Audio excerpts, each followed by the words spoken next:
I swear I didn't touch him, y'all. We laughed so much, I think we just forgot the screw. I would never. Charlie Murphy.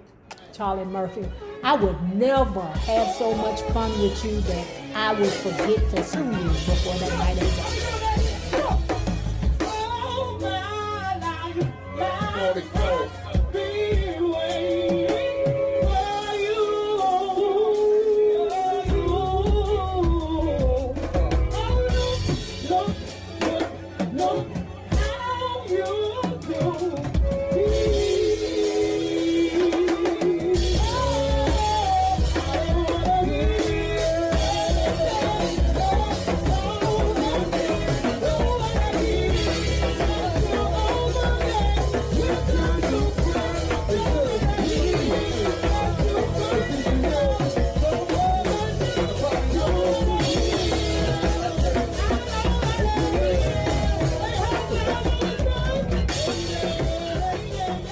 Well, hello there, love bugs.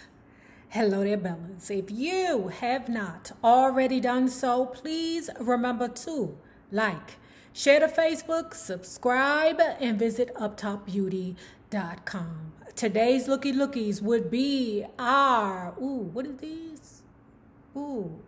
Is this the Sarah shades? I forget. Okay, but these are on sale for $10, and our camellia flower. It's wool. We have off-white, black, gray is coming soon. The fuchsia flowers are for the emotions only. So if you're looking for it and you can't find it, it's because it's for the emotions only. And if you are not already a part of our book club, please hit the Patreon link below and or the join button here on the YouTube. And for a small monthly fee of $5, you babies, yes, you can be privy to all the shenanigans before the YouTube gets it, if the YouTube gets it. Now, let's continue talking about Jennifer Lewis, the mother of Black Hollywood. The next morning, I broke out in red welts and my entire body was sore. This had never happened to me before. I was sure it was AIDS. I couldn't get to the doctor fast enough. Roxanne and I were holding hands when the doctor came into the room. He asked me if I had been under heavy stress. I looked at him like he was a damn fool and told him I had just gotten a divorce. He said, well, this is very common. You have shingles. A divorce? She married Thomas? Did I miss something? Child, her ass ain't married. That was just a damn lie.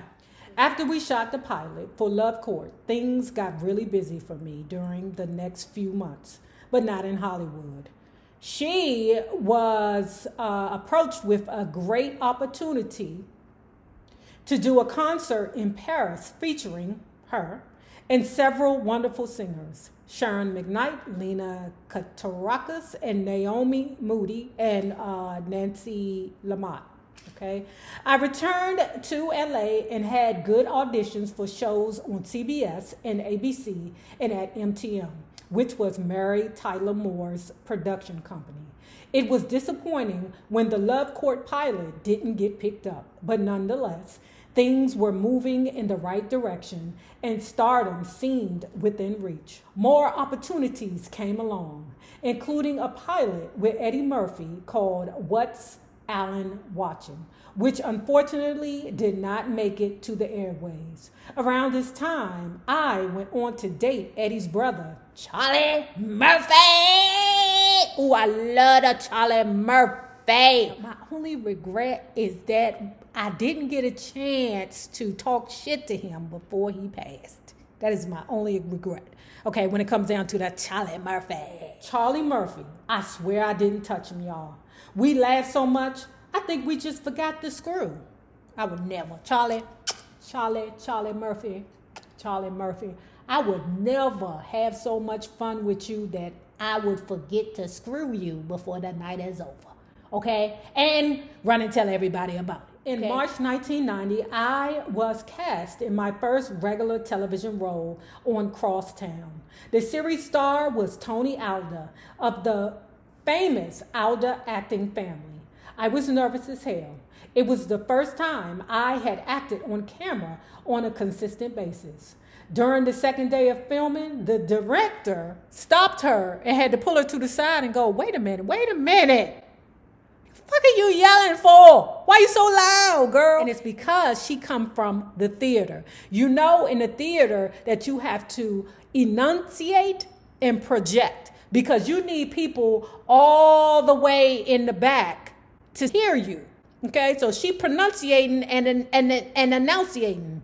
The director is like, girl, we are in a sound stage, not a stadium. Shh. It's okay. After that, she started getting herself together, you know, because you basically got to retrain yourself from theater to television. She came across over the top, exaggerated, and like a kabuki actor among regular people. Yikes. Despite our failed engagements, Thomas and I were still on the makeup to breakup treadmill. Child, he ain't gonna let you go. Why would he let you go when you were on your way? That's stupid. So anyway, she's reflecting on this time that she was out with him, right? They out there having a good time. It's beautiful music, you know, in the background, right, child? Let the truth be told. Let that truth be told. I remember mouthing to him over the music. What are you writing? He said, I just want to remember to tell my mother what I saw today. God help me. His mama always came first. Would I ever really be able to be number 2 for any man? I'm going to let y'all answer that and keep it moving.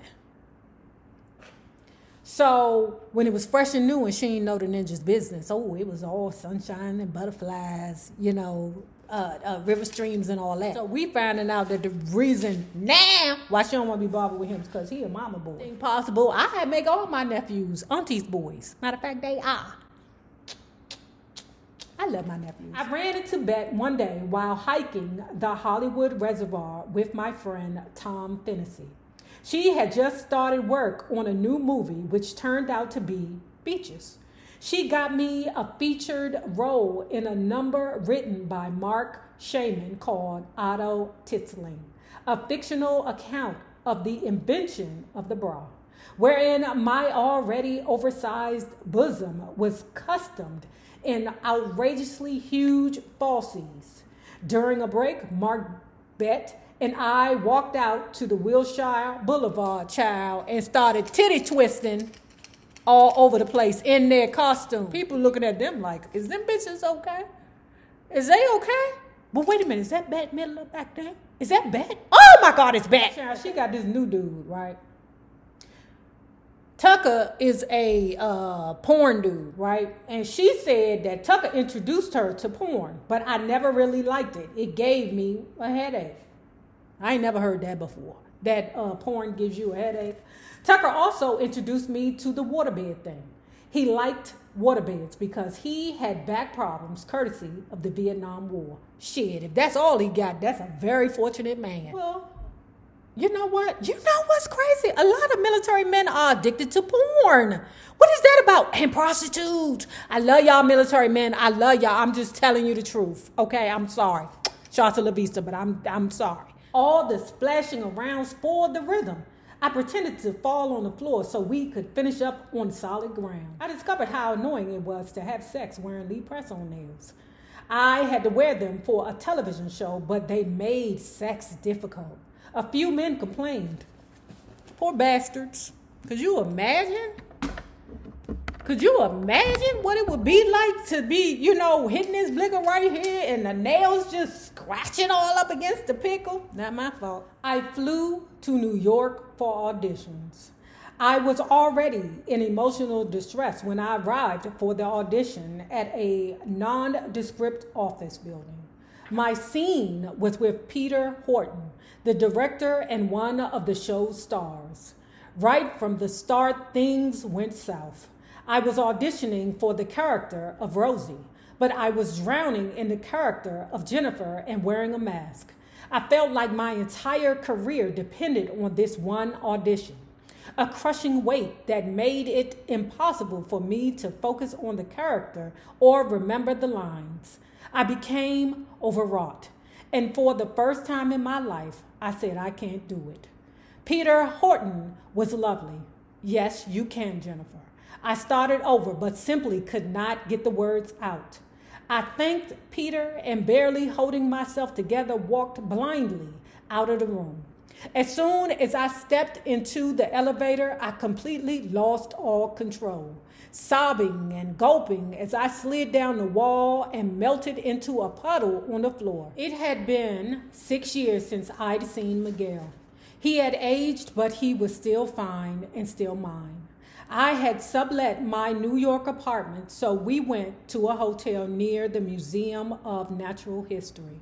It was a dump, and they dared to charge $120 a night. What?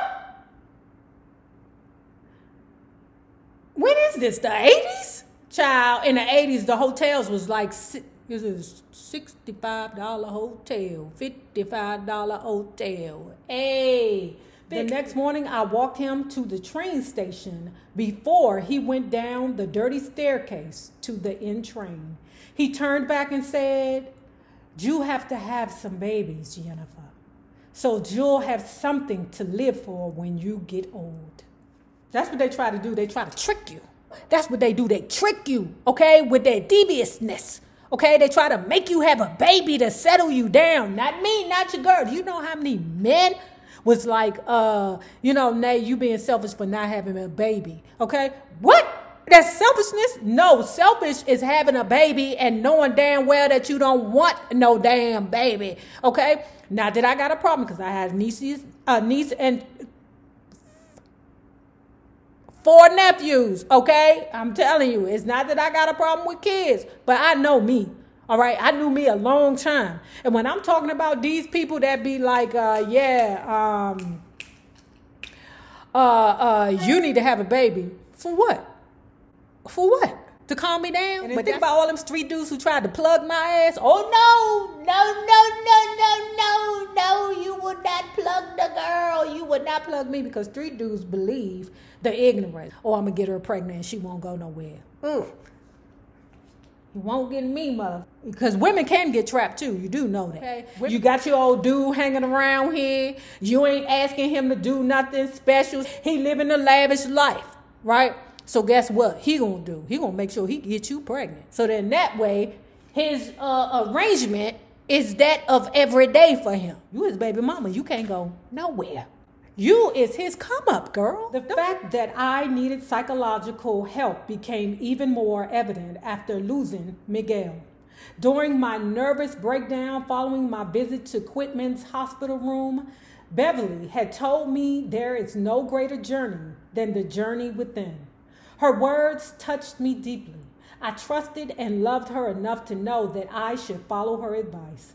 I agreed to let Beverly help me find a therapist. It's one thing to decide that therapy can help you, but it's another thing to actually take the necessary steps to get it. I had a few good auditions and callbacks, making it easy to just put the therapy thing on the back burner. My earliest memory of Mama is her roughly pulling a white ruffled shirt over my head when I had the measles. Mama, it hurts, I said, referring to the shirt on my tender skin. She softened, but just a bit. She had no time for coddling. Dorothy Mae Johnson Lewis, the eldest of 16 children, was herself the mother of 7 by the age of 26. To say Mama was strong-willed and outspoken is an understatement. Once ADC, welfare, sent a white male investigator to our house. When Mama opened the front door, the social worker peered in and said, "Nigga, how can you afford a piano?" Mama calmly said, "Just a moment," and closed the door. 30 seconds later, she reopened the door and threw a bucket of piss in his face. Ooh, maybe her mama a little crazy too. Okay, now don't disrespect me in my house, but you gonna throw some piss on somebody?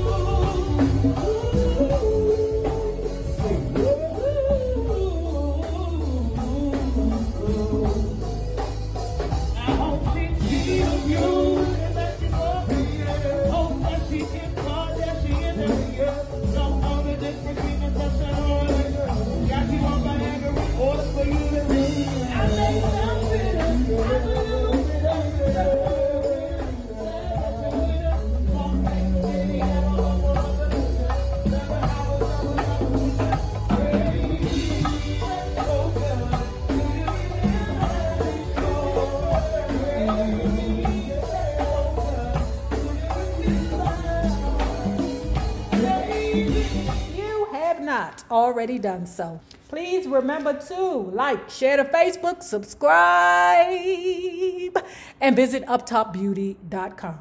Now remember this, the same people that you meet on the way up will always be the same people that you meet on the way down. My naysayers, my patron loves, you babies, y'all have a good one.